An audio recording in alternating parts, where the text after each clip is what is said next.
നമസ്കാരം. തമിഴകത്തെ ബിജെപിക്കുള്ള ജനപ്രീതി അനുദിനം വർദ്ധിച്ചു വരികയാണ് എന്ന് എല്ലാ റിപ്പോർട്ടുകളും ചൂണ്ടിക്കാണിക്കുന്നതിനിടയിൽ തന്നെ ബിജെപിയുടെ സംസ്ഥാന അധ്യക്ഷൻ കെ അണ്ണാമലൈ 2024 ലോക്സഭാ തെരഞ്ഞെടുപ്പിൽ മത്സരിക്കില്ല എന്നുള്ള റിപ്പോർട്ട് കൂടി പുറത്തു വരുന്നുണ്ട്.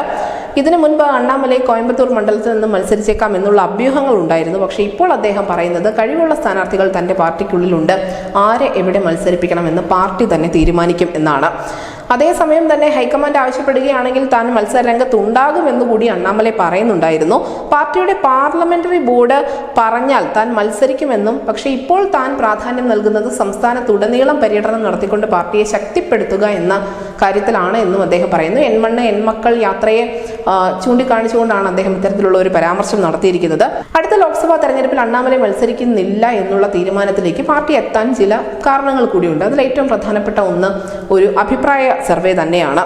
ഈ അഭിപ്രായ സർവേയിൽ പറയുന്നത് ബിജെപി വോട്ട് വിഹിതം ഉയർത്തുമെന്നാണ്. Times Now Matrize news survey പ്രവചിച്ചത് അടുത്ത ലോക്സഭാ തെരഞ്ഞെടുപ്പിൽ തമിഴകത്തെ ബിജെപിക്ക് 20.4% വോട്ട് വിഹിതം ലഭിക്കുമെന്നാണ്.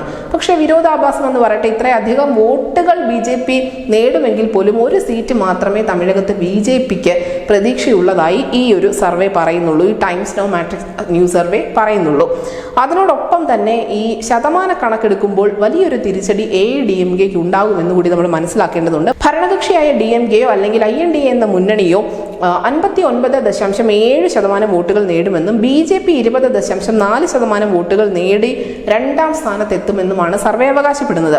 പക്ഷേ AIADMK ആവട്ടെ 16.3 എന്നുള്ള ഒരു ശതമാനത്തിലേക്ക് കൂപ്പുകുത്തും എന്നുകൂടി പറഞ്ഞിരിക്കുന്നു. അങ്ങനെ അണ്ണാമലയെ അധ്യക്ഷനാക്കിയതിനു ശേഷം സംസ്ഥാനത്ത് BJPക്ക് വോട്ട് വിഹിതം കൂടുമെന്ന് പറയുമ്പോൾ പോലും ഒരു സീറ്റ് മാത്രമേ അവിടെ കൽപ്പിക്കപ്പെടുന്നുള്ളൂ, അല്ലെങ്കിൽ പ്രവചനം അത്തരത്തിലാണ് വന്നുകൊണ്ടിരിക്കുന്നത്. ഇത് BJPക്ക് ലഭിക്കുന്ന ഒരു സ്വീകാര്യത ഒരു വശത്തുള്ള സമയത്ത് തന്നെ ഈ സ്വീകാര്യത എത്രയും പെട്ടെന്ന് വോട്ടാക്കി മാറ്റാൻ സാധിക്കുമെന്ന കാര്യത്തിൽ ചെറിയൊരു ആശങ്ക നിലനിൽക്കുന്നുണ്ട്.